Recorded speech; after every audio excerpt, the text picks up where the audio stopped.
Então, gente, boa noite. Nós vamos dar continuidade falando sobre os hidrocarbonetos, só que agora falando um pouco sobre os grupos orgânicos substituintes e radicais.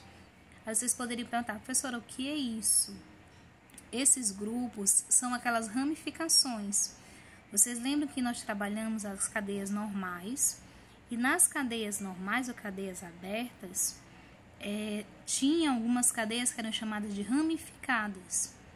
E da mesma forma como uma cadeia normal tem uma nomenclatura, a cadeia ramificada ela também vai ter uma nomenclatura. O que vai diferir? Eu vou precisar contar sempre a quantidade de carbonos, mas agora aquela ramificação que eu tenho na minha cadeia, ela vai ter uma nomenclatura. Ou seja, se em uma cadeia carbônica eu tenho CH3, CH2, CH2, ou seja, eu tenho 3 carbonos, eu teria um propano. Só que se ela tiver um CH3 para cima no carbono central, eu vou ter o que a gente chama de ramificação. E esse CH3 ele vai ter uma outra nomenclatura. Como é que esse grupo, como é que essas ramificações elas são formadas? Elas são formadas pelo processo que a gente chama de cisão de ligações. Então, para que esses grupos funcionais eles sejam formados, as cadeias elas vão sofrer o que a gente chama de cisão de ligações. O que é uma cisão de ligação? É quando tem um rompimento das ligações do tipo covalente pelo fornecimento de energia, ou seja, você tem uma cadeia carbônica e aquela cadeia ela recebeu energia. Quando ela recebe uma determinada quantidade de energia, ela vai tender a romper, certo? A quebrar aquela ligação. E dependendo da quantidade de energia, pode acontecer 2 tipos de cisões, que é a heterólise e a homólise. A heterólise é a quebra da ligação em que uma das espécies vai ganhar elétrons e a outra perder. Na homólise vai ter a quebra da ligação, mas ninguém nem vai ganhar e nem vai perder elétrons. Só vai acontecer a quebra da ligação. Aí esses grupos que eu falei para vocês, que são as ramificações, eles são formados através da cisão que eu expliquei anteriormente. Então, se eu tenho em uma cadeia carbônica alguns compostos, tá? Que é formado, eu tenho para cima numa cadeia carbônica CH3, CH2, CH3, eu já posso dizer que eu tenho uma ramificação. Para vocês conseguirem compreender essa parte dos hidrocarbonetos, o que vocês precisam lembrar? A diferença de uma cadeia aberta, quando ela é normal e quando ela é ramificada. Essa parte que nós estamos trabalhando é somente cadeias ramificadas, tá? Que tem uma ramificação. Então, se em uma cadeia ramificada eu tenho um CH3 para cima, essa ramificação vai receber o nome de metil. Se na cadeia ramificada eu tenho CH2, CH3, vai ser chamado de etil. Se eu tiver um CH3, CH2, CH2, vai ser chamado de propil. Isopropil é quando eu tenho CH3, CH, CH3.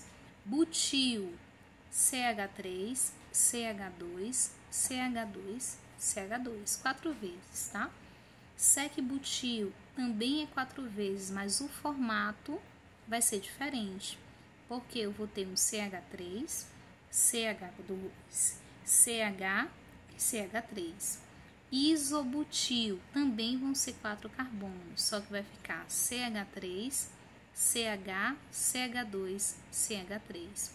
Nós também vamos ver o tese-butil, que são 3 carbonos ligados a um carbono central, 3CH3.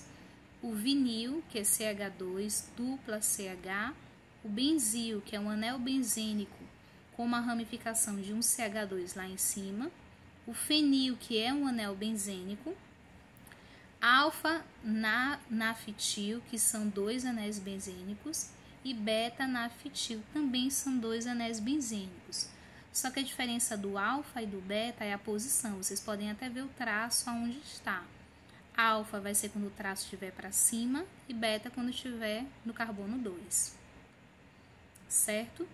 Então, gente, essa parte aqui é muito importante vocês revisarem e quando forem responder os exercícios, vocês estarem apoiados com essa tabela para poder vocês reconhecerem e conseguirem dar a nomenclatura. Eu vou explicar ainda como é que a gente faz a nomenclatura de uma cadeia carbônica tendo a ramificação. Olha, agora para a gente dar uma nomenclatura na cadeia carbônica com ramificação, vai existir algumas regras que a gente precisa seguir.